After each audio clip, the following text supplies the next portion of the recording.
And moving on, University of Wyoming officials have agreed to put half of all future tuition increases toward priorities determined by administrators and student government. The Board of Trustees agreed to this change. According to a recent survey, grocery carts carry more bacteria than public toilet seats and bathroom doorknobs. And back here in Wyoming, the widow of a Union Pacific engineer who died in a train crash in southern Wyoming has filed a wrongful death lawsuit against the company. Well, things are definitely getting dirty. I want to look at my shoes real quick. I'm standing in some dirt. It's only right because we're talking monster trucks, okay? Started on a bus just like this one, ended with 12-year-old Caitlin being rushed to the emergency room.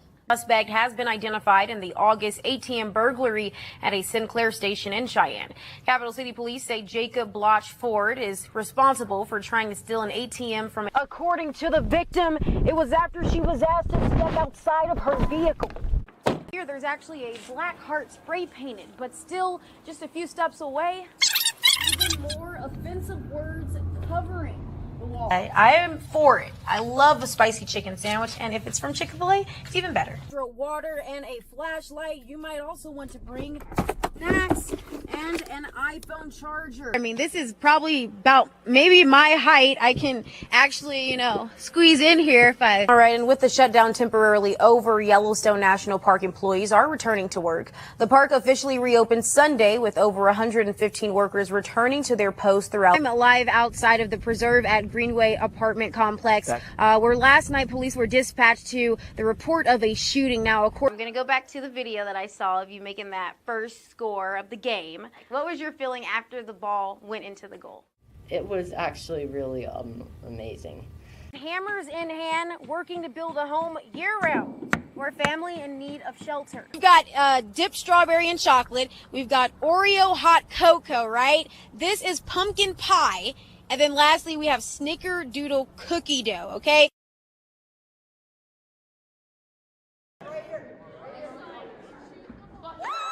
And the crowd goes wild. We were trying to arrange it around him so that he would be able to shoot the basket. Shot about 10 to 12 times, and he finally made it. A secret plan made between two basketball teams so that one special guy can score the first point. I'm going to go back to the video that I saw of you making that first score of the game. What was your feeling after the ball went into the goal? It was actually really amazing.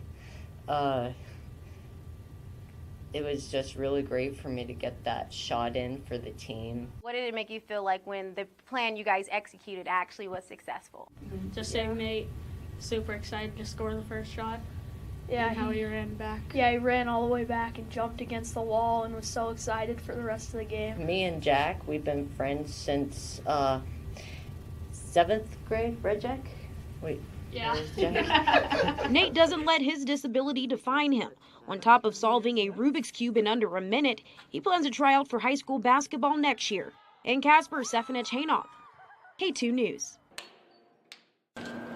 Local mom of 3 Melissa is on a mission after taking a detour through the alleyways of downtown Casper, only to be shocked by what she saw marked up and down the narrow passage. The massive amount of graffiti that's all over the walls.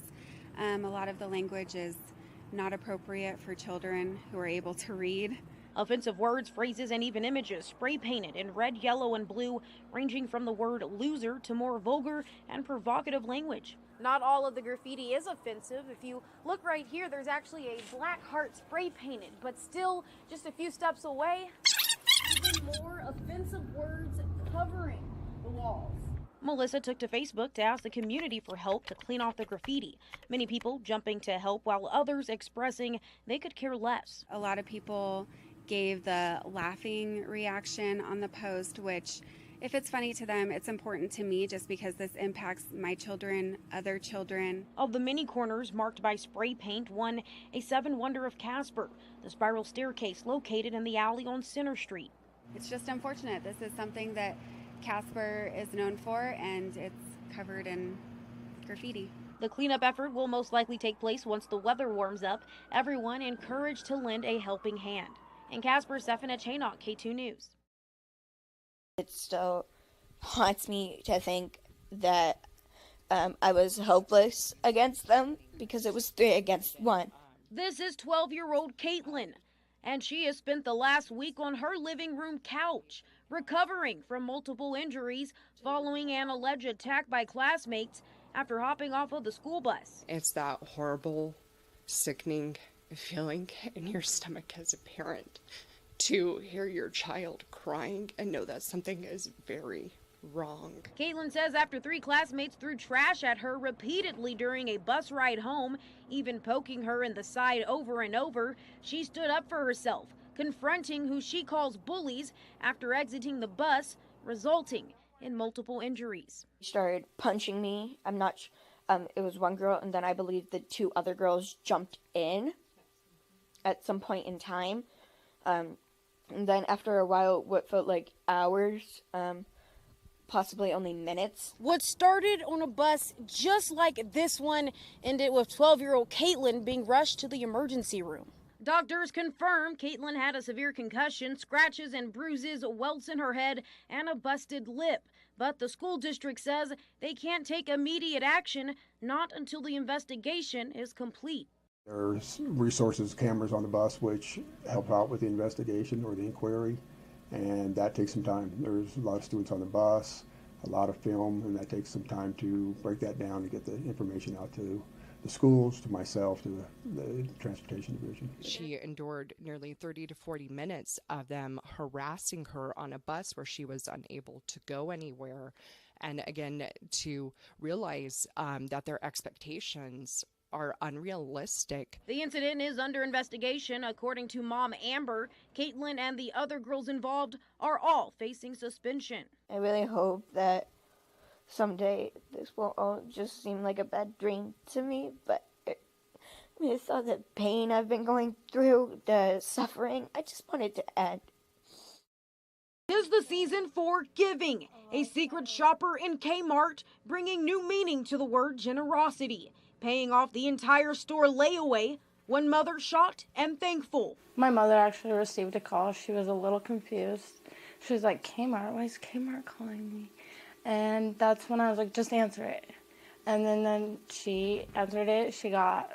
We both got chills because we honestly could not expect anything like that. Janine says just a couple days before her layaway was paid off by a complete stranger, she had picked out her 3-year-old daughter's Christmas gifts and put down just $1, holding the items until she gathered the rest, about $200. Stroller set, and we have numerous little book sets, drawing sets. After posting to social media to thank the anonymous shopper who paid for her layaway, she soon found out she was not the only one.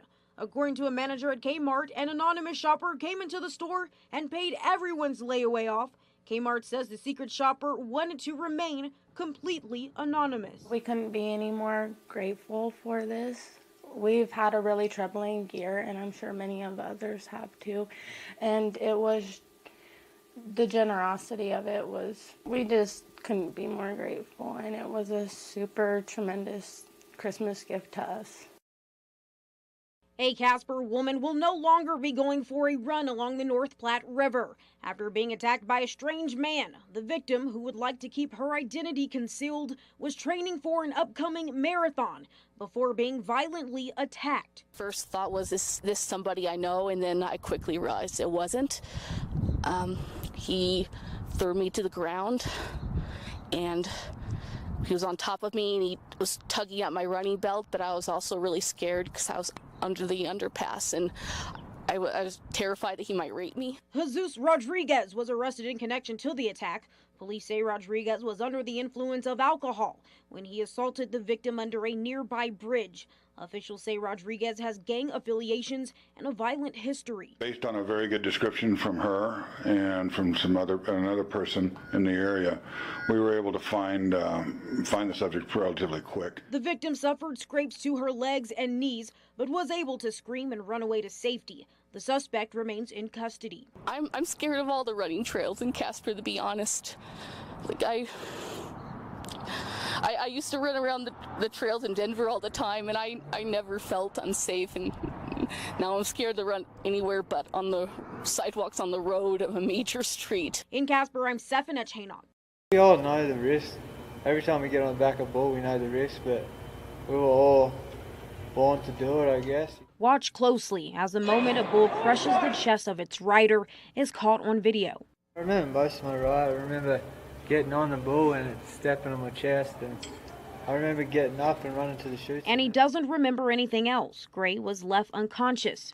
He suffered a collapsed lung and broken ribs. He was rushed to emergency surgery. Just got to focus on my breathing a little bit, and then other than that, we're just going to slowly start getting healthy again and just really let the ribs heal and just let everything really heal, really. But despite the horrible accident, Brady isn't ready to call it quits. Eventually I plan on rodeoing again. I'm going to take a good 6 or 12 months off to make sure everything's healed right and I'm physically and mentally healthy again, yeah. Brady says he is thankful for the doctors that completed his surgery and for the support of his mom and dad. In Casper, Stefanich Haynock, K2 News.